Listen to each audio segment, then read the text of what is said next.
Hello friends, स्वागत है आप सभी का आपके अपने यूट्यूब चैनल रियल इन्फॉर्मेशन में। और जैसा कि आपको पता है, मैंने पिछला वीडियो बनाया था आधार ऑपरेटर एग्ज़ाम क्वेश्चन आंसर से रिलेटेड। उस पे वीडियो पे आप लोगों का बहुत प्यार मिला, बहुत अच्छा लगा दोस्तों, इसीलिए मैं अब दूसरा वीडियो बना रहा हूँ। और दूसरे वीडियो की स्टार्टिंग कर लेते हैं।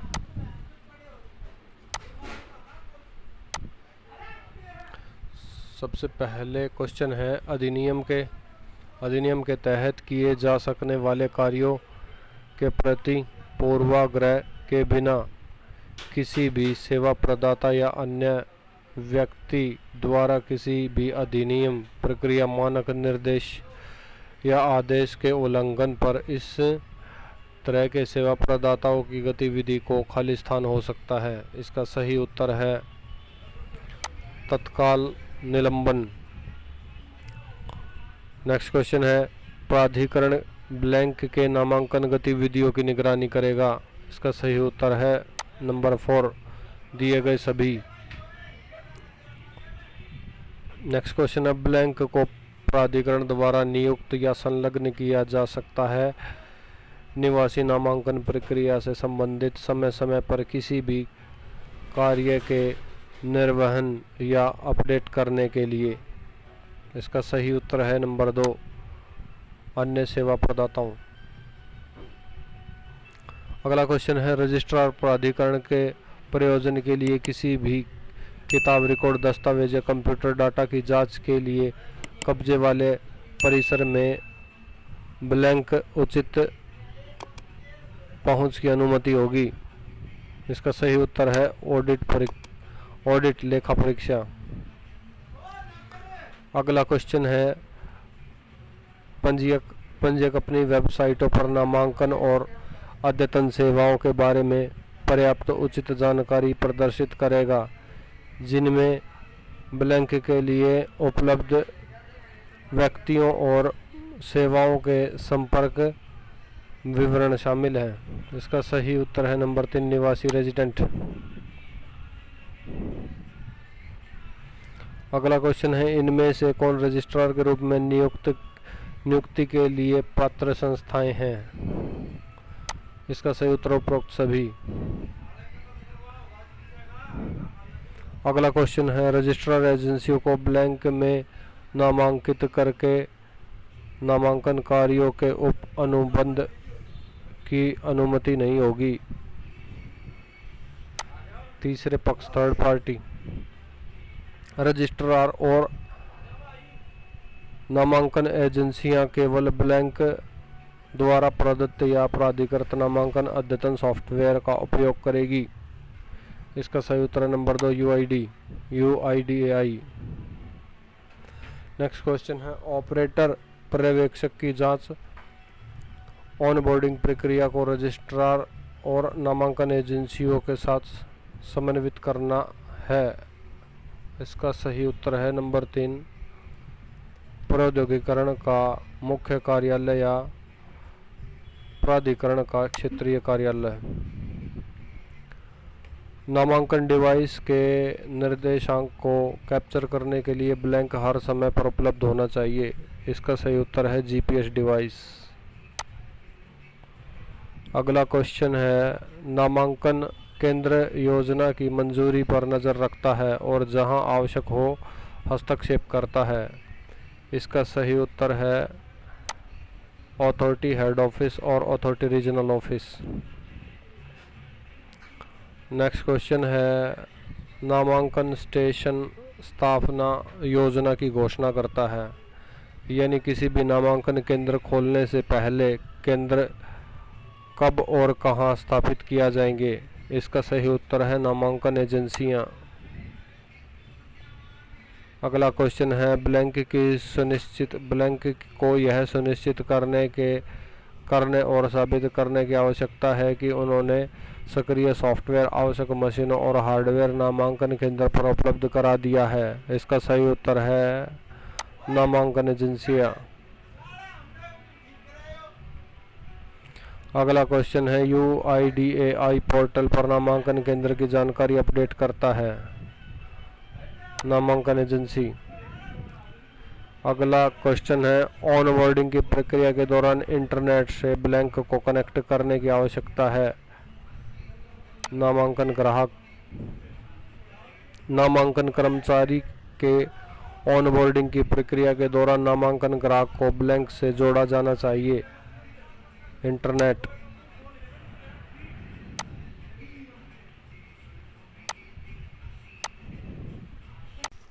अगला क्वेश्चन है, नामांकन एजेंसियों के लिए खाली स्थान। नामांकन एजेंसियों को खाली स्थान के लिए ऑन बोर्डिंग प्रक्रिया से गुजरना होगा। इसका सही उत्तर है number 2। Number 2, self enrolment stations and enrolment staff. Next, operator पर्यवेक्षक की ऑन बोर्डिंग के लिए उन्नत उपयोगकर्ता प्रमाण पत्र फाइल डिजिटल हस्ताक्षरित खालिस्तान फाइल है। XML file, .xml file. Next है, यदि उपयोगकर्ता के बायोमेट्रिक विवरण का सत्यापन उसके सफलतापूर्वक आधार विवरण के साथ पूरा हो गया है और स्थानीय डेटाबेस में संग्रहित है तो वह एक खालिस्तान उपयोगकर्ता है। इसका सही उत्तर है नंबर 3। नंबर 3 में दिया हुआ है 1 और 2। ऑनबोर्डेड एंड इनरोल्ड नामांकित। अगला क्वेश्चन है, जब बायोमेट्रिक की गुणवत्ता थ्रेशहोल्ड से ऊपर है तो ब्लैंक उपयोगकर्ता को उसकी स्वीकृति की पुष्टि करने के लिए दिखाया जाएगा। इसका सही उत्तर है नंबर 1, पास इंडिकेटर। नेक्स्ट क्वेश्चन है, ऑपरेटर पर्यवेक्षक के बायोमेट्रिक्स नामांकन क्लाइंट पर कैप्चर कर लेने के बाद प्रमाणीकरण अनुरोध ब्लैंक सर्वर को भेज दिया जाता है। इसका सही उत्तर है नंबर 3, प्राधिकरण को, अथॉरिटीज को। नेक्स्ट, ऑपरेटर पर्यवेक्षक की ऑन बोर्ड पृथक्करण के दौरान ब्लैंक की आवश्यकता नहीं है। किसकी आवश्यकता नहीं है? बायोमेट्रिक पुष्टि की आवश्यकता नहीं है ऑन बोर्डिंग आउट करते टाइम। नेक्स्ट है, CIDR के साथ ऑपरेटर पर्यवेक्षक की बायोमेट्रिक के सफल सत्यापन के पश्चात ही उपयोगकर्ता को आगे बढ़ने की अनुमति होगी। इसका सही आंसर है number 2, on boarding. Next question है, प्राधिकरण का मुख्यालय या प्राधिकरण क्षेत्रीय कार्यालय नामांकन स्टाफ की ऑन बोर्डिंग प्रक्रिया ब्लैंक के साथ समन्वय करते हैं। इसका सही उत्तर है number 3, observers and introducers. Next question है, स्थानीय बायोमेट्रिक सत्यापन के दौरान ब्लैंक द्वारा उपलब्ध कराए गए बायोमेट्रिक्स नामांकन क्लाइंट्स में संग्रहित बायोमेट्रिक्स से सत्यापित किए जाते हैं। इसका सही उत्तर है नंबर 2, ऑपरेटर पर्यवेक्षक। अगला क्वेश्चन है, यदि उपयोगकर्ता के बायोमेट्रिक्स विवरण का सत्यापन सफलतापूर्वक पूरा हो जाता है तो स्थानीय डाटाबेस में संग्रहित नहीं है तो ऐसी स्थिति में ब्लैंक के रूप में दिखाया जाएगा। किस रूप में दिखाया जाएगा? विदहेल्ड, नामांकित नहीं। अगला क्वेश्चन है, नामांकन एजेंसी ब्लैंक पोर्टल पर नामांकन केंद्र की जानकारी अपडेट करेगी। नवीनतम URL को ब्लैंक द्वारा पुष्टि की जानी चाहिए। इसका सही उत्तर है नंबर 3, QAMIS पोर्टल, और दूसरे ब्लैंक में आएगा नोडल अधिकारी। अगला क्वेश्चन है, ब्लैंक और ब्लैंक हेतु नामांकन क्लाइंट पर लॉगिन करने के लिए ऑन बोर्डिंग और स्थानीय बायोमेट्रिक्स सत्यापन अनिवार्य है। इसका सही उत्तर है नंबर 2, ऑपरेटर पर्यवेक्षक।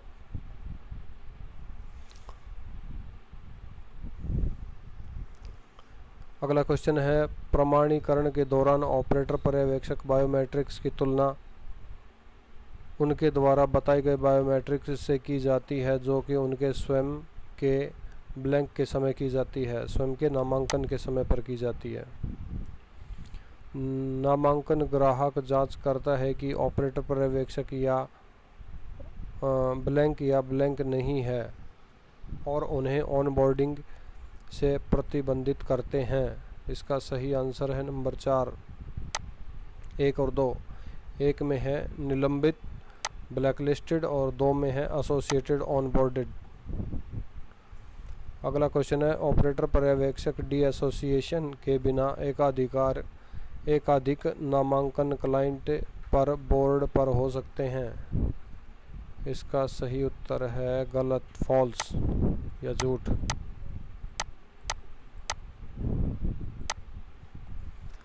और अगला क्वेश्चन है ब्लैकलिस्टेड ऑपरेटर पर्यवेक्षक को विभिन्न प्रमाण पत्रों का उपयोग करके काम करने की अनुमति दी जा सकती है, नहीं दी जा सकती, ये भी झूठ है। आधार बनाने के लिए प्रतीक्षा समय क्या है? इसका समय है 90 दिन। आधार नामांकन के विभिन्न प्रकार क्या हैं? विभिन्न प्रकार का इसका उत्तर है नंबर 2, दस्तावेज आधारित, परिचयकर्ता आधारित, परिवार के मुखिया के आधार पर और बाल नामांकन। ये 4 हैं जिनके आधार पर नामांकन किया जा सकता है आधार कार्ड के लिए। अगला क्वेश्चन है आधार नामांकन के लिए निवासी द्वारा कौन सा फार्म भरे जाने की ज़रूरत है? नामांकन फार्म, आधार नामांकन या सुधार फार्म। विभिन्न आधार नंबर विभिन्न नामांकन के मामले में बनते हैं। इसका सही उत्तर है झूठ, क्योंकि आधार एक ही बनता है। आधार संख्या एक दिन में बन जाती है, गलत है, झूठ। आधार नामांकन के बाद निवासी को ब्लैंक पावती पर्ची दी जाती है, उसको बोलते हैं EID, इनरोलमेंट ID। आधार नामांकन का केवल एक प्रकार है, यानी कि दस्तावेज के आधार पर, गलत है, 4 प्रकार अभी बताया था। निम्नलिखित में से कौन सा आधार लेने का पात्र है? उसका सही उत्तर है नंबर 3, जो 182 दिन से अधिक भारत में रहा हो तो वो आधार बनवा सकता है। 187 दिन से अधिक की अवधि रहने वाला, ये सच है, 187 दिन रहेगा तो बन सकता है। भारत का कोई भी निवासी जो पिछले 1 वर्ष से विदेश में रह रहा, क्या वो बनवा सकता है? नहीं बनवा सकता है, ये झूठ है। अगला क्वेश्चन है जो निवासी कोई भी निवासी जिसके पास कोई भी दस्तावेज नहीं है या अन्य प्रकार के नामांकन के लिए योग्य है, वो भी नामांकित किया जा सकता है? नहीं, झूठ।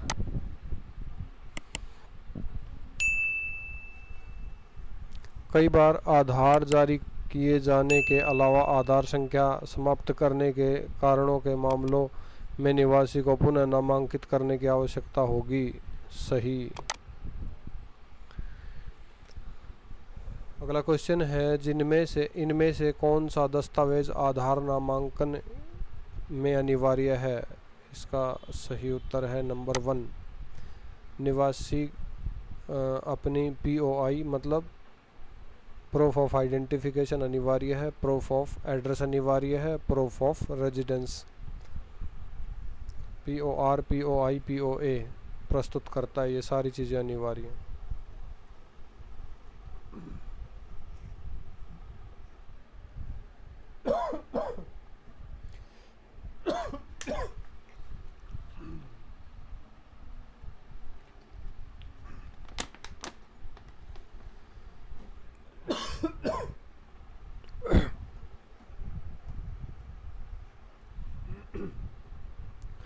अगला क्वेश्चन है निम्नलिखित में से किस प्रकार के नामांकन में निवासी POI, POA एंड POR दस्तावेज जमा करता है? इसमें है दस्तावेज के आधार पर नामांकन जो होता है उसमें प्रस्तुत करने होते हैं। परिचयकर्ता से संबंधित जानकारी में से कौन सी चीज़ें परिचय आधारित नामांकन में कैप्चर की जाती है? परिचयकर्ता के आधार पर। इसमें दिए हुए हैं ऑप्शन: परिचयकर्ता का नाम, परिचयकर्ता की आधार संख्या, परिचयकर्ता का विवरण एंड परिचयकर्ता की शैक्षणिक योग्यता और परिचयकर्ता का बायोमेट्रिक। तो इसमें इम्पोर्टेंट है जो नंबर 3 है, 1, 2 एंड 5, ये 3 चीज़ें इम्पोर्टेंट है, तो ऑप्शन 3 सही है। अगला क्वेश्चन है, परिचय आधारित नामांकन की सुविधा के लिए परिचयकर्ता कौन बन सकता है? परिचयकर्ता, इसका उत्तर है नंबर 4, दोनों, 2 एंड 3। तो 2 में है और 3 में जो है वो सारे के सारे परिचयकर्ता बन सकते हैं। क्या ऑपरेटर पर्यवेक्षक परिचयकर्ता बन सकते हैं? नहीं। अगला क्वेश्चन है, इनमें से कौन परिचयकर्ता आधारित नामांकन प्रस्तुत करता है? इसका सही उत्तर है नंबर 2, एक स्वास्थ्य कार्यकर्ता ऑपरेटर को निवासी संदर्भित करता है। इनमें से कौन सा बाल नामांकन के लिए पात्र है? इसका सही उत्तर है नंबर 3, जो कोई भी बच्चा जो 5 साल की आयु से कम का है उसका बाल नामांकन किया जा सकता है। निवासियों के कहने पर बायोमेट्रिक सूचना को कैप्चर किए बिना किसी भी वयस्क को बच्चे के रूप में नामांकित किया जा सकता है। गलत है।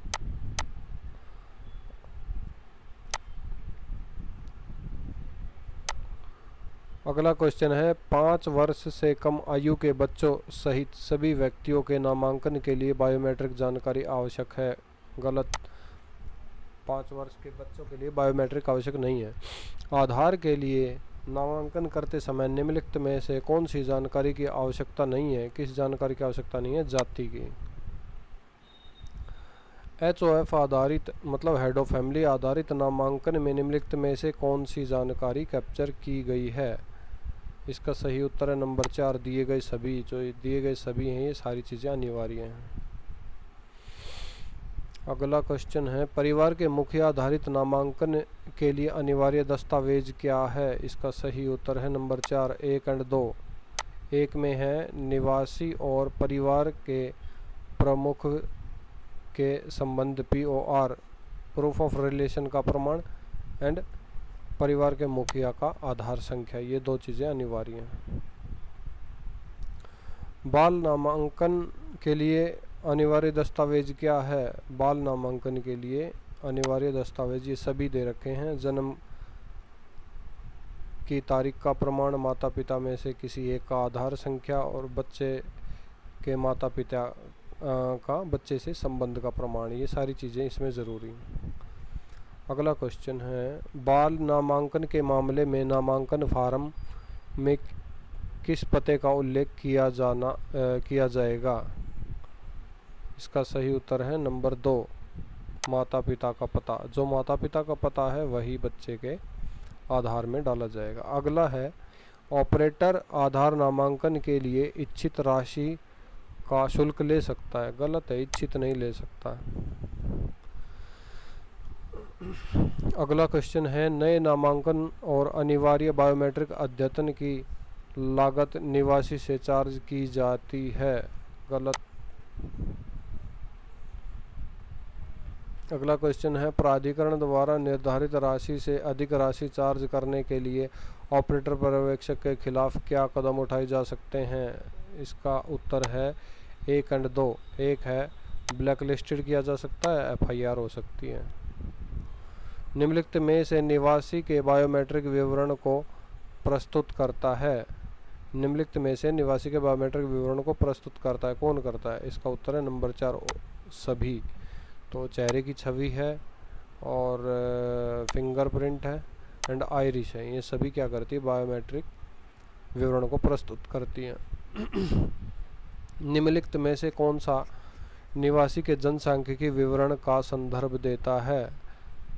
जनसांख्यिकी विवरण का संदर्भ देता है। इसका सही उत्तर है number 1, email ID and mobile number. नामांकन के लिए अपेक्षित सूचना में निम्नलिखित शामिल है? इसका सही उत्तर है नंबर 2, नाम, पता, लिंग, जन्म की तिथि, ईमेल एंड मोबाइल नंबर। नामांकन ऑपरेटर ब्लैंक होगा। इसका सही उत्तर है नंबर 2। प्राधिकारी द्वारा स्वीकृत नामांकन सॉफ्टवेयर का उपयोग कर जनसांख्यिकी सूचना लेना, बायोमेट्रिक जानकारी लेना, ये सारी की सारी चीज़ें। अगला क्वेश्चन है, निम्न में से किसको अनिवार्य डाटाबेस की आवश्यकता होती है? अनिवार्य डाटाबेस की आवश्यकता होती है। इसका सही उत्तर है नंबर 3। 5 साल की उम्र प्राप्त करने वाले बच्चे की बायोमेट्रिक जानकारी।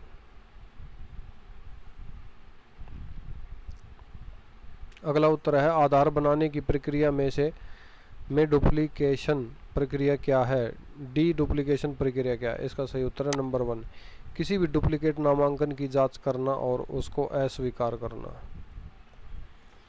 आधार बनाने की प्रक्रिया का सही क्रम की पहचान करो। सही क्रम क्या है? सब इसमें दिए हुए ऑप्शंस है। किसी भी डुप्लीकेट नामांकन को अस्वीकार करना, नामांकन पैकेट CIDR में अपलोड करें, प्राधिकरण संख्या प्रदान करता है, उसके बाद आधार संख्या निवासी को सूचित की जाती है, प्राधिकरण प्राप्त नामांकन डेटा को संशोधित करता है। तो इसका सही जो उत्तर है वो है नंबर 3, 2, 5, 1, 3 एंड 4। ये इसका सही क्रम है। अगला क्वेश्चन है, यदि किसी निवासी के पास प्रमाण पत्र के आवश्यक सहायक दस्तावेजों में से किसी भी यदि किसी निवासी के पास प्रमाण के आवश्यक सहायक दस्तावेजों में से कोई भी नहीं है तो नामांकन ब्लैंक विधियों से किया जा सकता है। कौन सी विधियों से किया जा सकता है? इसका सही उत्तर है नंबर 1, परिचयकर्ता के आधार पर या हेड ऑफ फैमिली के आधार पर नामांकन किया जा सकता है। बच्चों के लिए अनिवार्य बायोमेट्रिक अपडेट है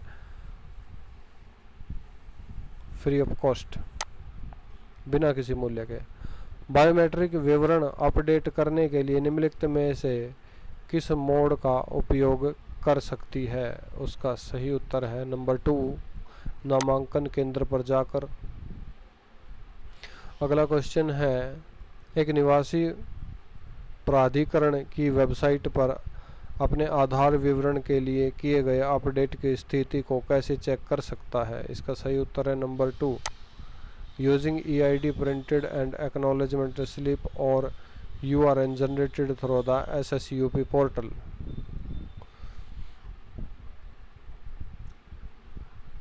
अगला क्वेश्चन है, आधार संख्या भौतिक रूप से निवासियों को भेजी जा सकती है, इसमें ब्लैंक शामिल है। क्या शामिल है इसमें? पत्र, लेटर भेजा जाता है। अगला क्वेश्चन है, आधार अद्यतन अनुरोध नामांकन केंद्र में निवासी के ब्लैंक पुष्टि के बाद होता है। क्या पुष्टि के बाद होता है? आधार आधारित बायोमेट्रिक पुष्टि। अगला है, ईमेल ID और मोबाइल नंबर आधार डाटाबेस में निम्नलिखित मोड के द्वारा अद्यतन किया जा सकता है। इसका सही उत्तर है नंबर 1, नामांकन केंद्र पर जाकर किया जा सकता है अपडेशन। अगला क्वेश्चन है, निवासी का पता आधार डाटाबेस में निम्नलिखित मोड के द्वारा अद्यतन किया जा सकता है। अद्यतन का मतलब होता है अपडेट किया जा सकता है। कैसे अपडेट किया जा सकता है? इसका सही उत्तर है नंबर 3, SSUP पोर्टल पर जाकर, नामांकन केंद्र, दोनों पर जाकर आप इसमें अपडेशन करा सकते हैं। अगला क्वेश्चन है, पंजीकृत मोबाइल संख्या ऑनलाइन मोड SSUP पोर्टल के माध्यम से निवासी का पता अद्यतन करने के लिए अनिवार्य है। इसका सही उत्तर है सही। आप पता अपडेट कर सकते हैं पोर्टल पर जाकर। ऑनलाइन मोड SSUP पोर्टल के माध्यम से नए मोबाइल नंबर को अपडेट करने के लिए निवासी को पंजीकृत मोबाइल नंबर अनिवार्य है। इसका सही उत्तर है, mobile number can not be updated using the SSUP portal. तो SSUP पोर्टल से आप डायरेक्ट मोबाइल नंबर अपडेट नहीं कर सकते हैं, उसके लिए आपको केंद्र पर ही जाना होगा। अगला क्वेश्चन है OTP one time password SSUP portal के माध्यम से पता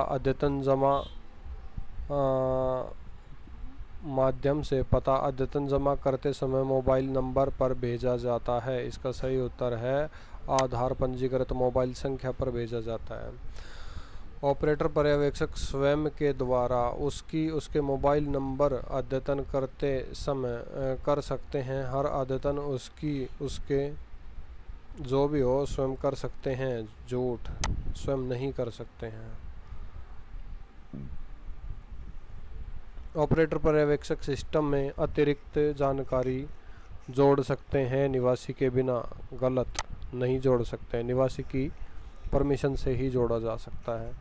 निवासी पंजीकृत मोबाइल नंबर का उपयोग कर निम्नलिखित तरीके के माध्यम से अद्यतन आधार प्राप्त कर सकता है।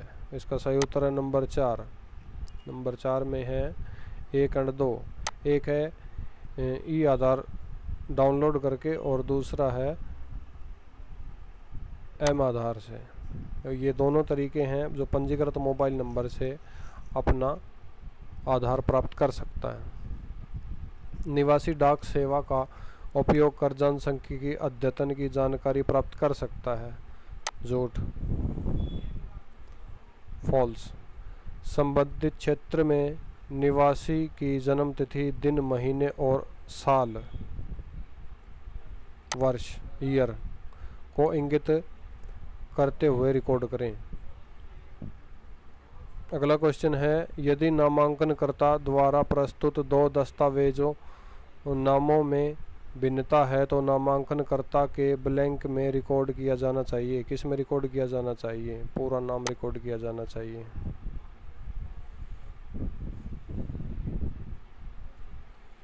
अगला क्वेश्चन है उपलब्ध बॉक्स में पुरुष, महिला या ट्रांसजेंडर का उल्लेख करके नामांकनकर्ता द्वारा घोषित किए गए रिकॉर्ड के अनुसार नामांकन एजेंसी द्वारा ब्लैंक को दर्ज किया जाना चाहिए। किसको दर्ज किया जाना चाहिए? जेंडर को या लिंग को। अगला क्वेश्चन है ग्रामीण क्षेत्र में आवासीय पता रिकॉर्ड करते समय निम्नलिखित में से किन क्षेत्रों को खाली छोड़ा जा सकता है? इसका सही उत्तर है नंबर 2, पिन कोड।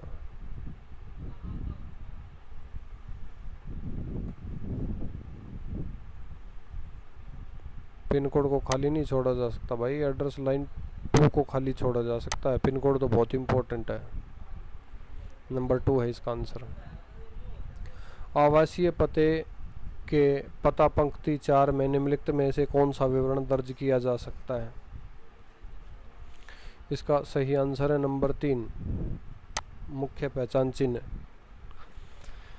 निम्नलिखित में से कौन सा पूर्व नामांकन डाटा पुनः प्राप्त करने के लिए इस्तेमाल किया जाता है? निम्नलिखित में से कौन सा पूर्व नामांकन डाटा पुनः प्राप्त करने के लिए इस्तेमाल किया जाता है? उसका सही उत्तर है पूर्व नामांकन, प्री इनरोलमेंट आईडी।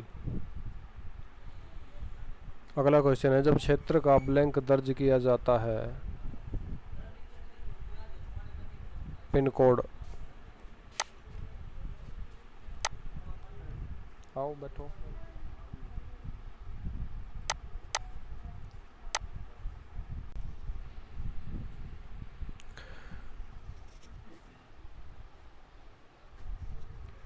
जब एक निवासी सही जन्म तिथि नहीं दे पाता तो आप क्या करेंगे?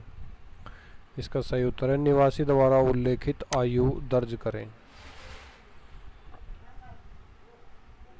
ब्लैंक को यह सुनिश्चित करना होगा कि समीक्षा के दौरान स्टेशन पर प्रत्येक ऑपरेटर के पास महत्वपूर्ण बिंदुओं की एक प्रति जांच के लिए उपलब्ध हो। इसका सही उत्तर है नामांकन एजेंसी पर्यवेक्षक, सुपरवाइजर। ऑपरेटर उनके फिंगरप्रिंट और या ब्लैंक प्रदान करके हर नामांकन हस्ताक्षर करने की ज़रूरत है। इसका सही उत्तर है नंबर 3, आँख की पुतली।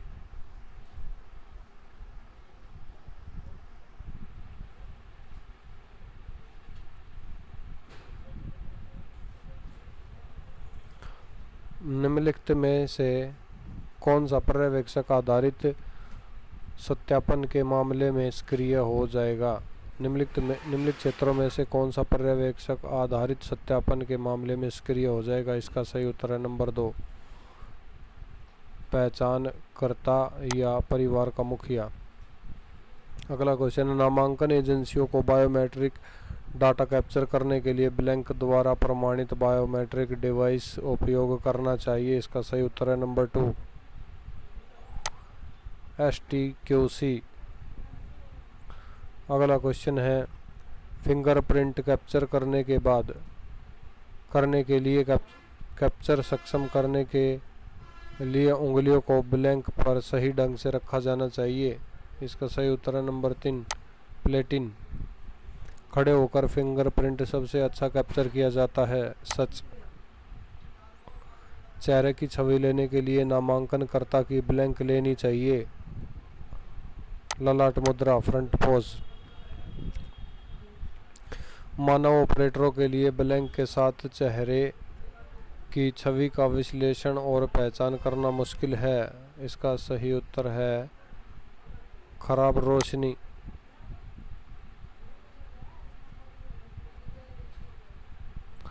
अगला क्वेश्चन है, यदि व्यक्ति आमतौर पर चश्मा पहनता है तो यह सिफारिश की जाती है कि तस्वीर ब्लैंक की ली जाए। किसकी ली जाए? चश्मे के साथ। चेहरे की छवि को कैप्चर करते समय चेहरे के किसी भी हिस्से को छुपाने वाले ब्लैंक का उपयोग करने की अनुमति नहीं है। सामान, किसी भी एसेसरीज की अनुमति नहीं है जिससे चेहरा छुपे। आइरिस कैप्चर करने के लिए ब्लैंक कैप्चर डिवाइस को संभालेगा।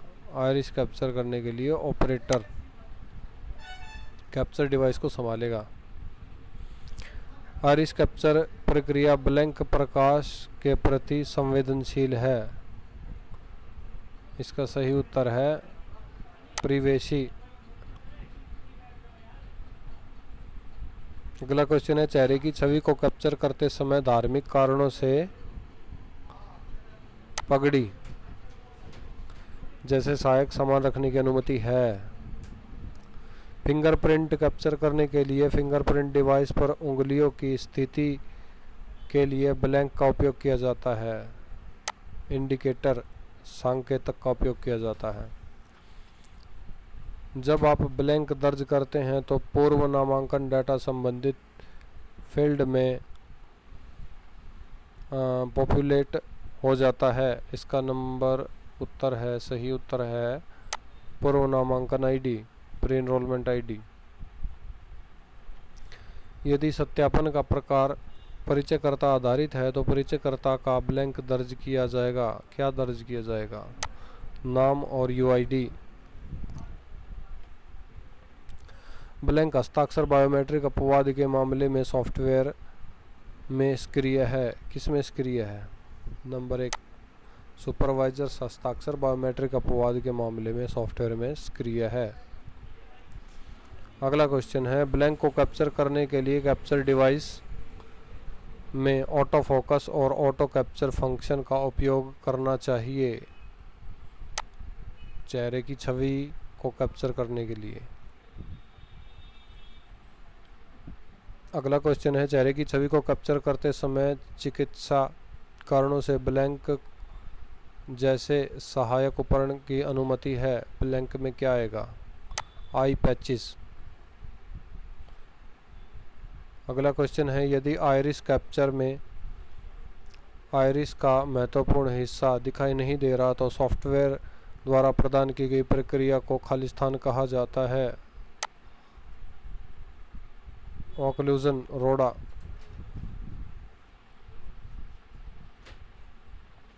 पाँच वर्ष से कम आयु के बच्चों के लिए ब्लैंक से जुड़े बायोमेट्रिक को लेना होगा। इसका सही उत्तर है माता पिता या रिश्तेदार। फिंगरप्रिंट डिवाइस के प्लेटिन को साफ करने के लिए समय समय पर ब्लैंक कपड़े का उपयोग किया जाता है। पट्टी रहित कपड़ा। अगला क्वेश्चन है, फिंगरप्रिंट को कैप्चर करते समय प्लेटिन पर ब्लैंक नहीं होना चाहिए, क्या नहीं होना चाहिए? नंबर 4, प्रकाश की प्रत्यक्ष चमक, डायरेक्ट रोशनी नहीं होनी चाहिए। ये इंपॉर्टेंट क्वेश्चन है। सुनिश्चित करें कि उंगलियों को ब्लैंक रखा गया हो और स्कैन पर अच्छी तरह से रखा गया हो। इसका सही उत्तर है नंबर 2, प्लेट पर उंगली फ्लैट और उंगली को के शीर्ष जोड़कर। ये भी इम्पोर्टेंट क्वेश्चन है। फिंगर्स की एक सही स्थिति नहीं है। इसका सही उत्तर है नंबर 2।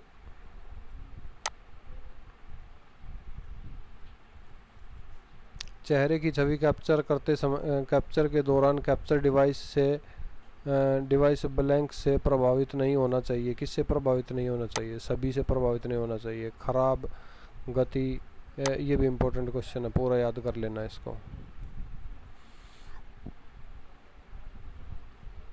निवासी किसी भी दस्तावेज सबूत के बिना जन्म तिथि की घोषणा की है तो आप ब्लैंक जन्म और तारीख रिकॉर्ड करने की ज़रूरत है। इसका सही उत्तर है नंबर 2, सत्यापित बॉक्स में चेक नहीं करना चाहिए। आवेदक के लिंग को पुरुष के रूप में रिकॉर्ड करने के लिए आपको दिए गए बॉक्स में ब्लैंक चुनना होगा, एम चुनना होगा, एम फॉर मेल। ब्लैंक को आवासीय पते में प्रदर्शित पंक्ति 5 में कैप्चर करने की आवश्यकता है। पंक्ति 5 में किसको कैप्चर करना है? मोहल्ला स्थान